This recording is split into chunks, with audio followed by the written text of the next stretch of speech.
Hallo almal. As jy in graad 12 is en die woord formule jou knieë bietjie lam maak, dan is hierdie vir jou.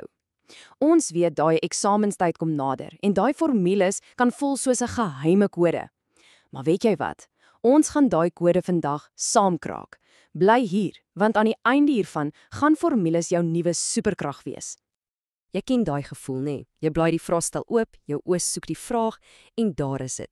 'n Rits letters en syfers en simbole wat na jou staar. Jou hart begin dalk so 'n bietjie vinniger klop en jy dink, "O, waar op aarde begin ek nou?" Daai klein oomblik van paniek, dis heeltemal normaal. Jy's beslis nie alleen nie. Maar die goeie nuus is, ons gaan daardie paniek vandag heeltemal omdraai in pure selfvertroue. Ons gaan hierdie formules stukkie vir stukkie uitmekaar haal, sodat hulle glad nie meer intimiderend is nie. Ek beloof jou, teen die einde gaan jy presies weet hoe om enige formule wat oor jou pad kom, met gemak aan te pak. Goed, kom ons spring weg. Die heel eerste ding wat jy moet verstaan, is dat formules eintlik maar net 'n taal is. Dis reg, 'n taal. En soos met enige taal, as jy eers die basiese woorde en die reëls ken, dan kan jy dit vlot praat. So, kom ons begin met die woordeskat van hierdie taal. Daardie letters wat jy sien, soos 'n X of 'n B of 'n H, ons noem hulle veranderlikes. Maar moenie dat dit jou afskrik nie. Dink aan hulle as plekhouers, leë blokkies. Die letter B in 'n formule hou net die plek vir die waarde van die basis. Dis net 'n kort pad, sodat ons nie elke keer die hele woord hoef uit te skryf nie. Dis al. Nou, vir die grammatika. In hierdie taal kan maal of vermenigvuldiging op 'n paar maniere geskryf word. Soms is dit net twee letters wat langs mekaar staan, soos M1, M2. Dit beteken net massa 1 maal massa 2. Ander kere sien jy die ou bekende maalteken, die X, of soms selfs 'n puntjie. As jy al drie hierdie maniere herken, gaan jy nooit onkant gevang word nie. OK, luister nou mooi, want hierdie is 'n baie belangrike een. Daai punt kan jou vang.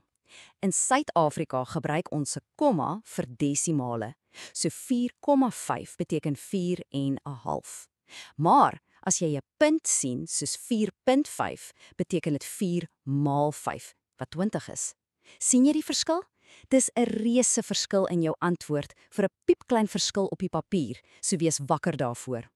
So, nou dat ons die letters en die simbole verstaan, die woordeskat en die grammatika, kan ons die hele sin lees. En dit is presies wat 'n formule is. Dis nie 'n lokval nie, dis 'n resep. Dis 'n stuk gereedskap wat vir jou gegee word om jou te help. Ja, dink aan 'n formule as 'n resep. Dit sê vir jou presies watter bestanddele jy nodig het en wat om daarmee te doen om die antwoord te kry. En weet jy wat die beste deel is?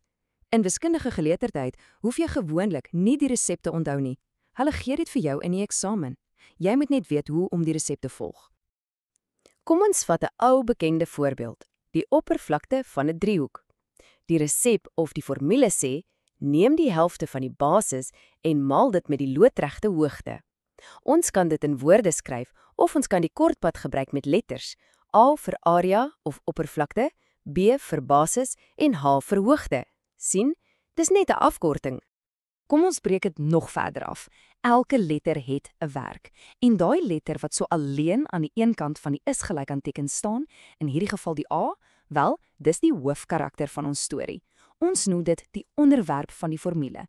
Dis gewoonlik die ding wat ons probeer uitwerk. Reg, maar sê nou die vraag gooi jou 'n kushou. Wat as die ding wat jy moet uitwerk nie die hoofkarakter is nie? Dis waar jou volgende vaardigheid inkom, die vermoë om die formule self te verander, om die vergelyking te herrangskip. Dit gee jou die ware beheer. Dink gou hieroor. Jy kry die formule vir die oppervlakte van 'n reghoek. Dis maklik, lengte maal breedte.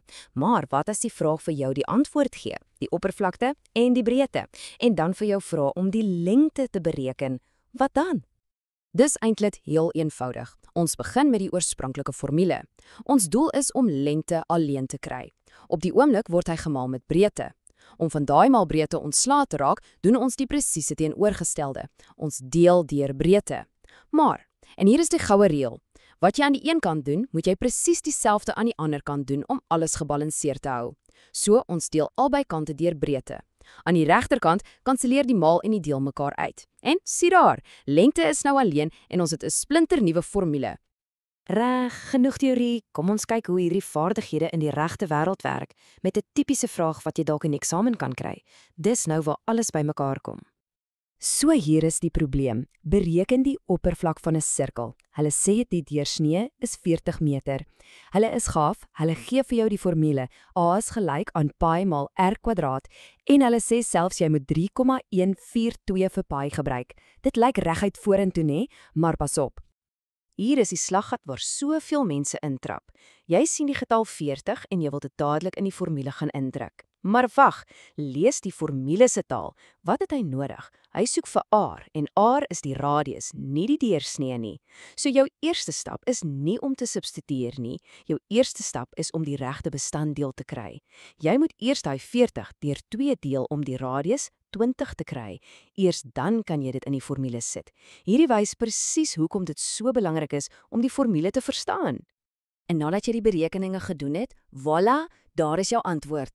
1256,8 vierkante meter.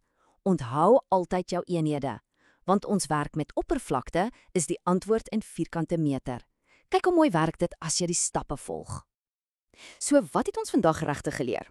Ons het geleer dat 'n formule nie jou vyand is nie. Inteendeel, as jy sy taal verstaan en weet hoe om met hom te werk, word hy jou geheime wapen in daai eksamen. Albert Einstein het dit perfek opgesom. Die ware teken dat jy iets verstaan, is wanneer jy dit eenvoudig kan maak. Deur 'n komplekse formule af te breek na sy basiese dele, bewys jy aan jouself dat jy dit regtig verstaan. Jy het nou die gereedskap. Jy kan die taal lees, jy kan die dele identifiseer, jy kan die formule rondskuif en jy kan die regte waardes insit. So 'n formule is nie meer 'n vreesaanjaende raaisel nie, dit is net 'n legkaart. En jy weet nou presies hoe al die stukke in mekaar pas. So die vraag is nie meer, kan ek dit doen nie? Die vraag is nou, watter formule gaan jy volgende aanpak? Gaan met hierdie nuwe selfvertroue en gaan wys daai formules wie is baas. Sterkte, julle het hierdie.